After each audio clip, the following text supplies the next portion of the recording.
This afternoon, I want to take a few minutes to talk with you about one of the most important principles in a crucial conversation, the principle of safety. And I want to talk to you about how safety can either help or hinder our success and our ability to have a successful dialogue with the other person. And to do this, I'm actually going to need your help. I need you to think of somebody. I want you to think of the worst boss that you've ever had. Get that person in your mind. You got him? Okay.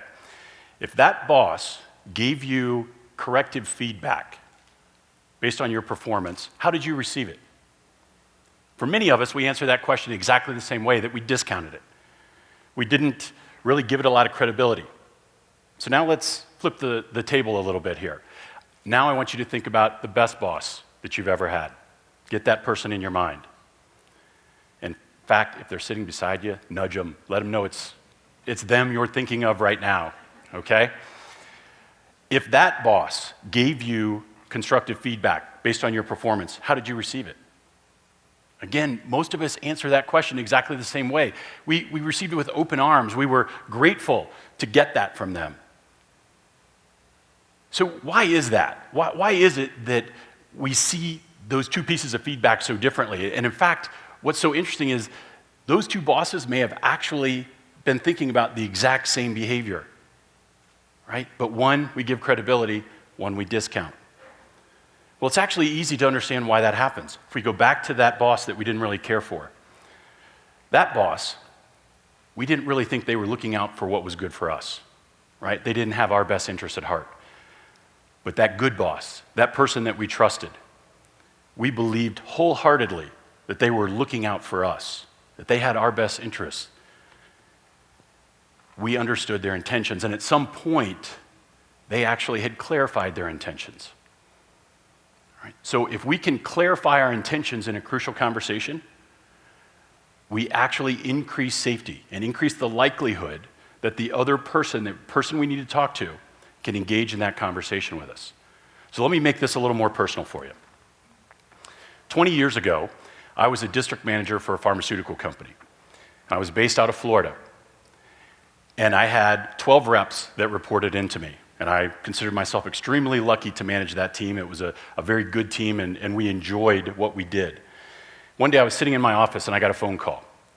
And on the other end was an office manager from one of our key accounts.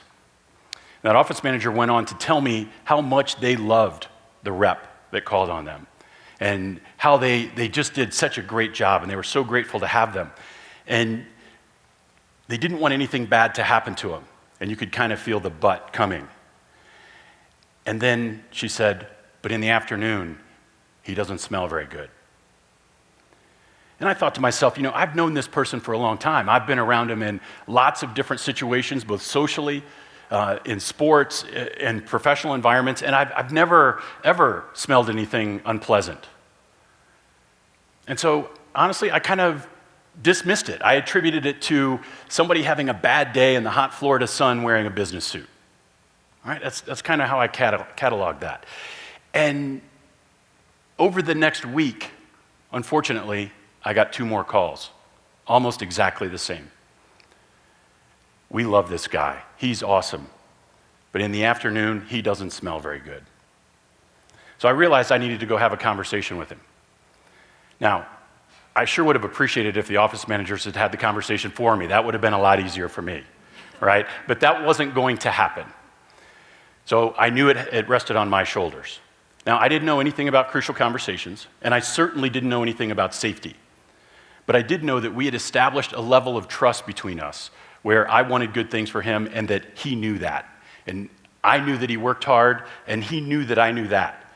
So I really wasn't scared of holding this conversation. I probably had a little more exuberance for my own skill level in that kind of conversation than I should have. So I made an appointment to go worked with him in the morning. We had a great morning together. It went exceptionally well. And then we're sitting down for lunch, and we're sitting in a nice restaurant. We're both in our suits. And now I want you to pretend that you're sitting across from me in a nice restaurant, and you've got your business attire on, all right? Because I want you to think about how would you respond if I talked to you the exact way that I talked to him, all right? Here's what I said to him. I said, I got a couple calls from key accounts. They said in the afternoon, you don't smell very good. We need to fix that. So how would you have responded? Would you have stayed engaged in that conversation? Would you have kind of mentally checked out? Well, let me tell you what he did.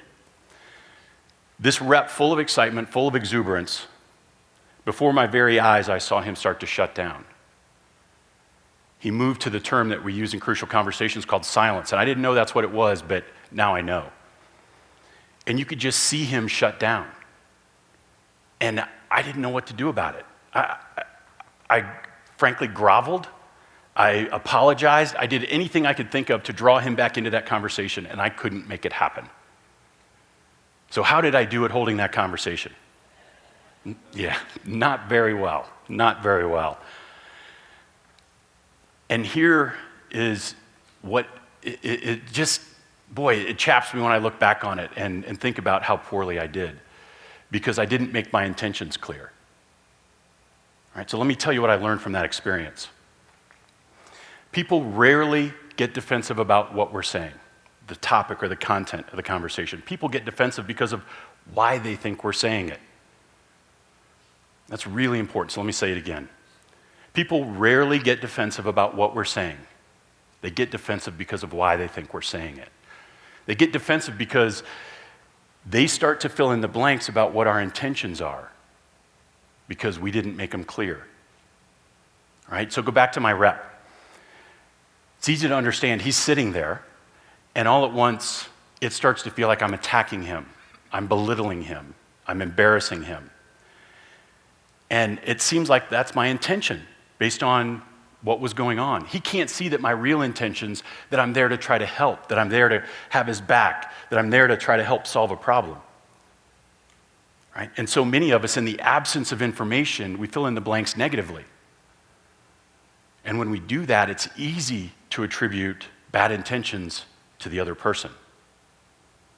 Right? So the level of safety in a conversation can be directly attributed to how clear we've made our intentions. So how do we do that? How do we go about building safety? How do we clarify our intentions for the other person? Well, there's really two key things that we need to do. The first is mutual purpose. I need to care about what that other person cares about. And when you stop and think about it, that makes so much sense. If I don't care about what the other person cares about, why would they care about anything I care about? Well, they won't, right? And so mutual purpose is really the foundation of trust in a crucial conversation. It lets me know that you have good intentions for me, that you care about the outcome for me.